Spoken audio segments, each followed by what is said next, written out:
Pope Francis has landed in Jakarta in Indonesia for the start of an historic and ambitious trip to Asia.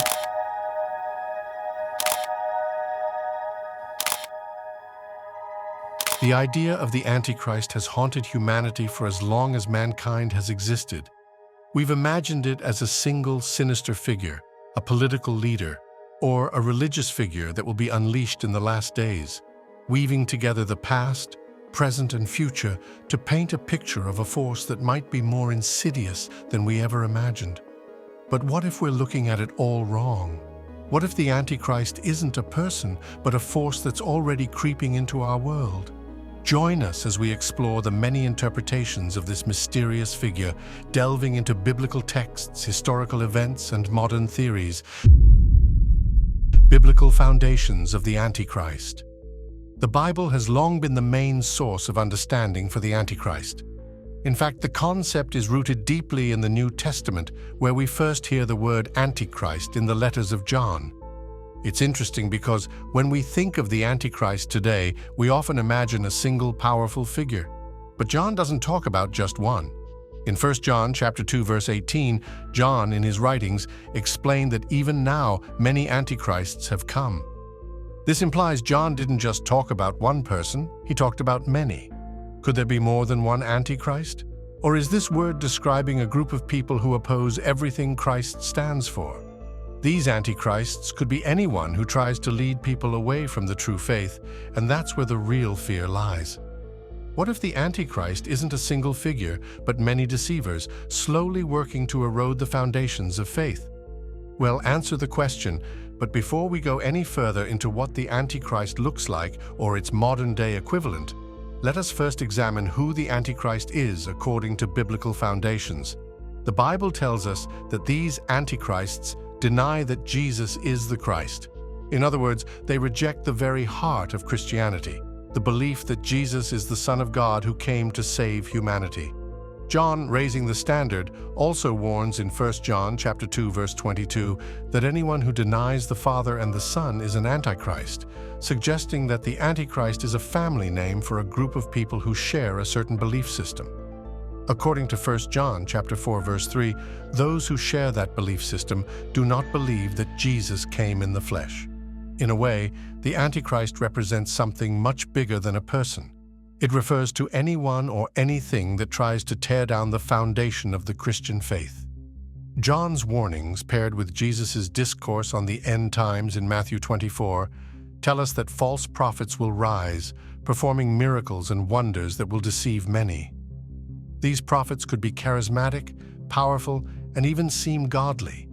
But their real purpose is to lead believers away from Christ. Could the Antichrist be one of these false prophets, or is it the spirit behind all of them, working from the shadows? Well, this is where things get a bit scary. If the Antichrist isn't just one individual but could be many people, it means that deception is already everywhere. It's not some future villain we're waiting for, it's happening now. But what makes this even more powerful is what John points out. The presence of these antichrists is a sign that we are in the last hour, or, as a more common term puts it, the end time. Interestingly, John isn't the only one who talks about this dark figure. In the second epistle to the Thessalonians, there's another warning. This time, it's about the man of lawlessness. Although the word Antichrist isn't specifically used here, many believe that this man of lawlessness could be the same kind of figure, a dangerous deceiver who exalts himself above God. He'll even go so far as to take a seat in God's temple, claiming to be God. This paints the picture of someone who thinks he can stand in the place of God and mislead people into following him. The Bible makes it clear that this man of lawlessness is no ordinary figure. He is a massive threat to faith because he'll deceive so many people. But the good news is, from a biblical standpoint, there's hope. Paul tells us in his epistles that Jesus will destroy this lawless one just by appearing. The sheer presence of Christ will defeat him, according to 2 Thessalonians chapter 2, verse 8. It's comforting to know that even though the Antichrist and these false prophets will rise, they'll ultimately be no match for the power of Christ. But let's not forget the other figures associated with the Antichrist. There's also talk of false Christs in Matthew chapter 24, verse 24, and the beast in Revelations 13. These aren't just characters in a story, they are real threats to the spiritual well-being of believers. According to the holy texts, they use signs and wonders to fool people into thinking they have divine power. How many times have we seen leaders rise to power, promising peace and salvation, only to reveal darker intentions? The Bible expressly warns about these deceptions, and it encourages believers to stay alert. False prophets, false leaders, and the beast all have one thing in common. They all nurse the desire to take God's place in our lives. They want to turn us away from true worship and convince us to follow them instead. But the Bible doesn't leave us in fear. It assures believers that Christ's victory is certain. These deceivers may look powerful, but their downfall is guaranteed. So, what should we do with all of this? The spiritual battle is real, and the Antichrist is at the heart of it. This also raises an interesting question.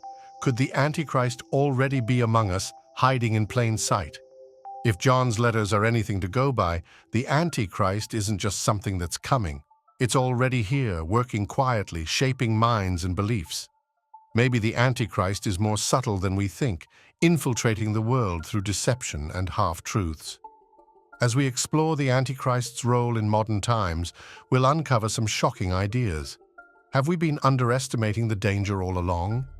Let's dive into modern theories about the Antichrist and see if there truly is someone in the spotlight today who fits the description. Modern Antichrist theories, leaders, politicians, and technology. In modern times, the idea of the Antichrist has become more complex, with speculations swirling around various leaders, politicians, and even advancements in technology. People no longer just picture a singular figure from ancient prophecy. They believe now that the Antichrist could be lurking in the corridors of power or hiding behind the screens of our digital world. The question that unsettles the mind of many is this: could someone alive today fit the profile of the Antichrist? Some theorists have pointed to political figures like Jared Kushner as the modern-day Antichrist figure. As a senior advisor to former President Donald Trump, Kushner wielded significant power. He was involved in cutting-edge technology projects and helped shape critical political decisions like immigration policies and the Middle East peace plan. For some, this level of influence felt a bit too much like something out of a prophetic warning. Could Kushner be playing a role in something larger and more ominous than we realize? Kushner's involvement in the Middle East peace plan, which some saw as favoring Israel, raised eyebrows. For those familiar with end-time prophecies, this struck a nerve. Many biblical scholars believe that the Antichrist will have a hand in establishing a one-world government or a global peace deal that will eventually lead to chaos, leading them to believe that there's more to these political moves than meets the eye. Though some people think there could be a darker agenda at play, it's also interesting to note that Kushner comes from a family of Holocaust survivors. This fact has led some to speculate about the potential irony in his situation. The Antichrist is often associated with the persecution of the Jewish people. Could a descendant of Holocaust survivors become the very figure that many fears will bring about destruction and chaos? While it seemed far-fetched, these theories haven't been limited to Kushner alone. Throughout history, many powerful figures have been labeled as the Antichrist. Take Adolf Hitler, for example. He used propaganda to control the masses, led massive armies into devastating wars, and was responsible for the deaths of millions. Many at the time believed he was the Antichrist, and in many ways he fit the bill. A leader who rises to power, deceives people, and causes unprecedented destruction. Before Hitler, there was Napoleon Bonaparte, another figure who terrified Europe with his ambitions for global conquest. Some preachers warned that Napoleon was the Antichrist because of his unquenchable thirst for power and dominance. Could the Antichrist truly be a political leader today? There are many who believe that the modern Antichrist won't just use traditional power, but technology as well. With the rise of artificial intelligence, social media, and surveillance technology, it's easy to imagine a world where control is no longer about military force, but about digital influence. Some people worry that modern technology is starting to resemble what's predicted about the Antichrist. AI, with its rapid advancements, could become so powerful that it might control humanity, using information to deceive us. Transhumanism, which aims to enhance humans through things like genetic engineering or brain implants, feels to some like it's twisting God's creation, pushing us toward a future where humans are no longer fully human. Social media and digital surveillance also raise alarms because of how easily they can monitor and influence us, much like the Antichrist's predicted deceptions. The rise of cryptocurrency and the idea of a cashless society bring fears that one day all financial transactions could be controlled by a single dark force. Meanwhile, breakthroughs in biotechnology, like cloning or gene editing, make people uneasy, as it feels like humans are crossing moral lines by trying to play God. Imagine a leader who can manipulate information, track every move, and sway entire nations with the click of a button. Could technology be the key to unlocking the Antichrist's power in our world? It's a scary thought. One person with the ability to control minds and behavior through digital means. Social media already has that kind of grip on our lives. Algorithms decide what we see, what we like, and even how we think. Could these technological tools be part of the Antichrist's plan? And is the Antichrist not only a person, but a force that spreads through the very technology we use every day? These questions may be unanswered, yet they are unsettling. Throughout history, people have tried to predict who the Antichrist might be, and time and again, their theories have fallen apart. Some conservative critics have even accused Pope Francis of being the Antichrist or associated with the figure, similar to the accusations made against President Obama. Imagine the irony of such a noble religious leader being the modern-day Antichrist. The theories are endless, and the answers remain elusive. To shed light on the theories, Martin Luther and other Protestant reformers during the Reformation believed that the Antichrist was represented by the papacy and the Pope. Martin Luther proved by the revelations of Daniel and St. John, by the epistles of St. Paul, St. Peter, and St. Jude, that the reign of Antichrist, predicted and described in the Bible, was the papacy. Luther shared his conviction that the papacy is the seat of the true and real Antichrist, and he wasn't alone in this thinking. John Calvin also concluded that the papacy was the very Antichrist and son of perdition, of whom Paul spoke in the holy books. Also, Thomas Cranmer stated that whereof it followed Rome to be the seat of Antichrist, and the Pope to be very Antichrist himself. Other Protestant leaders like John Knox, Roger Williams, Cotton Mather, and John Wesley also identified the papacy and the Pope as the Antichrist prophesied in the Bible. These Protestant reformers saw the papacy and the Pope as the present-day fulfillment of the biblical prophecies about the Antichrist, rather than expecting a future individual Antichrist. They believed the Pope exalted himself above God and persecuted true Christians, fulfilling the characteristics of the Antichrist described in Scripture. In all of these, one thing is clear. The search for the Antichrist isn't just about identifying one person. It's about understanding the times we live in and the forces shaping our world. However, the possibility that the Antichrist is already among us is intriguing and keeps us all on edge. So, if the theories are anything to go by and the Antichrist is truly alive today, he's either hiding behind a political mask or a religious or technological facade. At this point, let's pause for a minute and consider a mind-bending twist to the Antichrist tale. We'll now uncover the compelling theories that the Antichrist is not a figure waiting to appear, but a spiritual force already woven into the fabric of our society, subtly influencing our world. The Spirit of Antichrist, an invisible force. The idea of the Antichrist as a single person is captivating, but many people seem convinced that the Antichrist is something more elusive, a spirit that moves through people, cultures, and beliefs, as some theologians believe. Some theologians and scholars have explored this concept for centuries, arguing that the Antichrist is not just a future figure, but an invisible spiritual force that's been working behind the scenes for generations and at work even right now.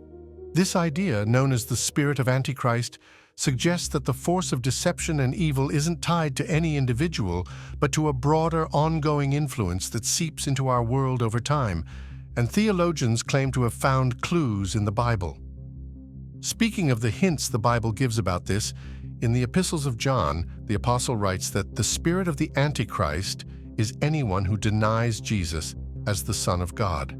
Theologians have added that this spirit of deception is resident in those who share in the belief system, and this opens a new way of looking at this whole thing. According to scriptures, a spirit-possessed person or group of people have peculiar behaviors and can be just as normal in society as anyone else. They only have their ideologies influenced by these spirits, and the Bible is full of examples. So, what does this mean for today? It means the Antichrist could be a movement, an agency, or an association that spreads lies and tries to pull people away from God. The spirit of the Antichrist may not be as obvious as one person standing on a world stage. Instead, it could be woven into our culture, politics, and even our everyday lives, hiding in plain sight. And if that's the case, how do we recognize it? Throughout history, people have pointed to different figures as embodying this spirit. In the 12th century, a monk named Joachim of Fiore believed that there wasn't just one Antichrist, but a series of them, manifesting through different people and systems.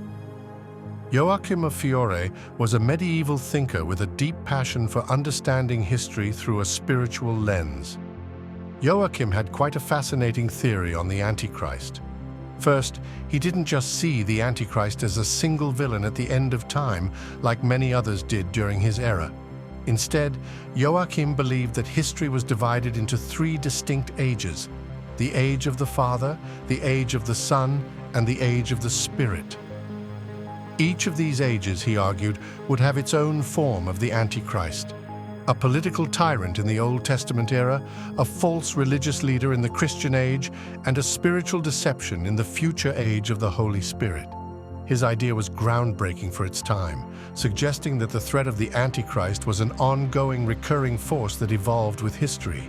He even saw figures like the Roman Emperor Nero and the Islamic prophet Muhammad as examples of this Antichrist spirit. Joachim's views were deeply rooted in his close reading of the Book of Revelation, which he used to craft a more nuanced understanding of the Antichrist than the popular stories of his time. He saw these Antichrists as markers of each age, shaping the spiritual battle between good and evil. According to his theory, in the final age of the Antichrist, the age of the Spirit, Joachim envisioned a new kind of utopia, one that would be threatened by a subtle spiritual deception rather than a physical or religious tyrant. His ideas stirred up significant interest and reshaped Christian eschatology, pulling focus toward the idea that the Antichrist was not just one end-times figure, but a repeated challenge humanity must face throughout history. This idea also caught on during the Protestant Reformation. Martin Luther and co-reformers didn't also see the Antichrist as one man. These Protestants have seen the Antichrist as a spirit that manifests through institutions, not just individuals. While they identified the Catholic Church's papacy as the embodiment of the Antichrist, one interesting note is that theories about the spirit of the Antichrist aren't confined to religious leaders. Some modern thinkers see it in the rise of secularism, materialism, and the moral confusion that has swept across the world. Could these cultural trends truly be manifestations of this same deceptive force? Could the Antichrist be working through ideas and movements that undermine faith and blur the lines between good and evil? The thought of it is unsettling. It changes the scope of all we know about the Antichrist and attempts to push the boundaries of our faith. A lot more is at stake than just influence and affluence. We are not looking at some distant event. Rather, we are right in the middle of an ongoing struggle. The spirit of the Antichrist is present in anything that pulls people away from God, whether it's false teachings, destructive ideologies, or simply the slow drift away from faith. It's evident in the tape that plays on the radio, the prints on the pages of books, and the chats from group meetings. The rise of atheism, secularism, and movements that marginalize religion can all be seen as examples of this spirit at work. So where does that leave us? That makes the fight against the Antichrist a more challenging one. The fight goes beyond watching out for one evil leader or skeptically critiquing cutting-edge technology. It's about recognizing the subtle ways this spirit works in the world around us and how it tries to twist the truth. It emphasizes the need to stay vigilant and constantly discern what's true in a world filled with so much deception. This perspective on the Antichrist challenges us to look beyond the obvious and be aware of the invisible battles happening all around us. It asks us to stay grounded in our faith and alert to the ways this spirit may be creeping into our lives. The battle isn't just coming, it's already here. On the flip side, what if we've been thinking too small and the Antichrist isn't just limited to our world, our politics, or even our history?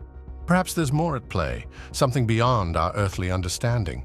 Get ready to dive into some bold speculation that adds an interesting twist to the Antichrist theories. Could the Antichrist be connected to forces beyond our planet? Next, we examine shocking theories that suggest extraterrestrials also have a part in this mystery. What about extraterrestrials? A twist on the theory.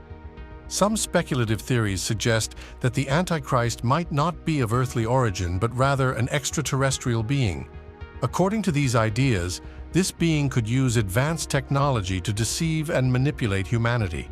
It might disguise itself to appear human, blending in while secretly using mind control, holograms, and other high-tech tricks to push its dark agenda.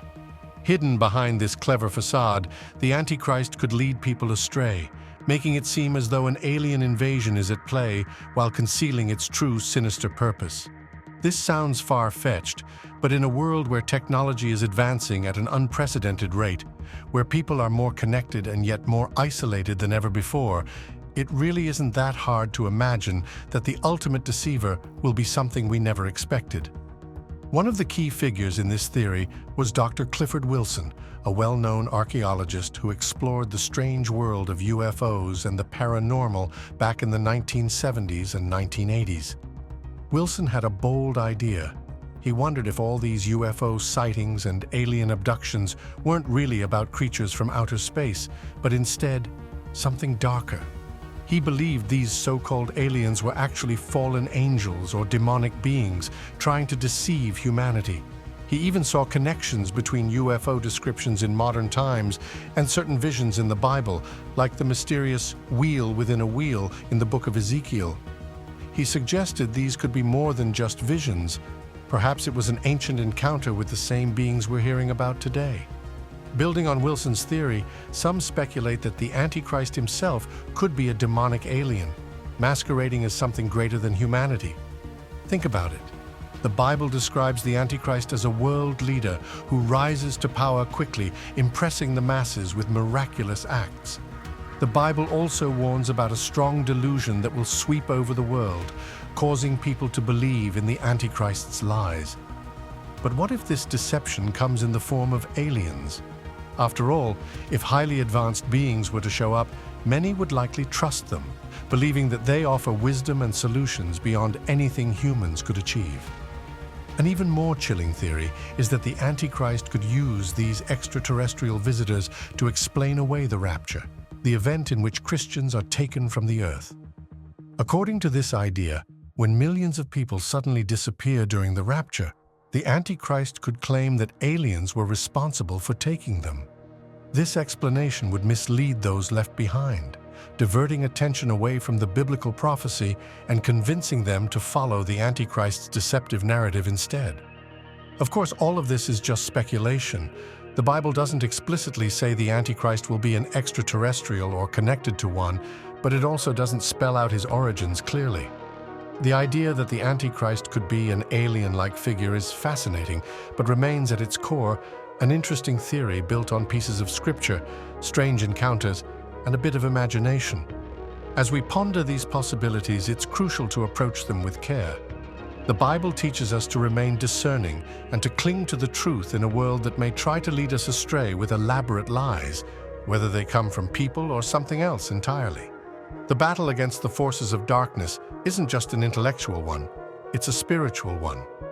We'll look next at what it means to stay alert to the dangers around us, a call to vigilance and faith. No matter how we view the Antichrist, whether as a person, a spirit, or even something beyond our understanding, the Bible makes one thing clear: we are called to stay vigilant. The warnings given to us aren't there to scare us, but to prepare us. Jesus told his followers to watch out for false prophets, deceivers, and those who would try to lead them astray. It's a message that's just as important today as it was back then. Every day we see news of wars, political unrest, economic instability, and rapid technological changes that make our heads spin. It's easy to feel overwhelmed, even lost. Sometimes it seems like we're moving deeper into darkness. But that's where faith comes in. Faith is our anchor. No matter what the world throws at us, we can hold on to the teachings of Christ and trust in His guidance. It takes strength to stay rooted in faith when everything around us feels like it's crumbling. Pope Francis, in one of his powerful sermons, reminded us that the end times won't be easy. He spoke of trials, tribulations, and a world that seems to be growing darker. He warned that believers will face intense persecution and faith will be tested in ways we may not yet fully understand. But he also reminded us of something incredibly important: God's promise. Those who remain faithful, those who hold on even when things get tough, will be protected. So how do we prepare for what's ahead? How do we stay vigilant when the Antichrist, in whatever form it takes, could be working behind the scenes right now? Maybe it's not just about looking for obvious signs like a charismatic leader or a strange new ideology. Maybe it's about staying strong in the little moments, keeping our hearts aligned with God's truth every single day. If you look around with everything happening in the world, it would appear as though we are seeing signs of the end times. Given all the angles, the Antichrist might truly be among us already, hidden in plain sight, quietly working to lead us away from God. Yet it's not a cause for alarm, according to the Scriptures. The question about the Antichrist is not a question that should fill us with fear. Instead, it should push us to be more discerning and careful about where we place our trust. Maybe the focus shouldn't be about finding the Antichrist, but rather recognizing the spirit of deception at work in our culture, our media, or even within ourselves. This is why we must remain anchored in faith. The Bible warns us about deception, about how easy it can be to get swept up in the chaos, to be misled by smooth-talking leaders, or about the allure of worldly success. But Christ's teachings provide a guide. When we feel lost, when the world seems to be heading down a dark path, we can always return to the simplicity of His message. Love God, love others, seek truth, and stay faithful. The Antichrist, in whatever form it takes, represents the ultimate force of deception. Its goal is clear. It's to draw us away from God. But here's the thing: it can't win. Darkness may rise, but it will never overcome the light. In the end, Christ's victory is assured, and as His followers, we share in that victory. But to claim it, we must stay vigilant, keep our eyes open, and above all, keep our faith strong. So where does that leave us? The world will keep throwing challenges our way. We will face temptations, confusion, and moments of doubt. But in those moments, we can make a choice. Will we allow ourselves to be led astray, or will we hold on to the hope we have in Christ? It's up to us. As we look forward to what's coming, one thing is certain: we must be ready. The road ahead might not be easy, but with Christ as our guide, we can face whatever comes our way. Stay strong, stay faithful, and above all, stay vigilant. The battle isn't just out there, it's within us. And with faith, we can overcome it all. Do you also believe that the Antichrist is already here, or are we simply seeing the signs of a world in turmoil? Let us know in the comments. Remember to like, share, and subscribe for more. Also, click the following video shown on your screen. You will enjoy it.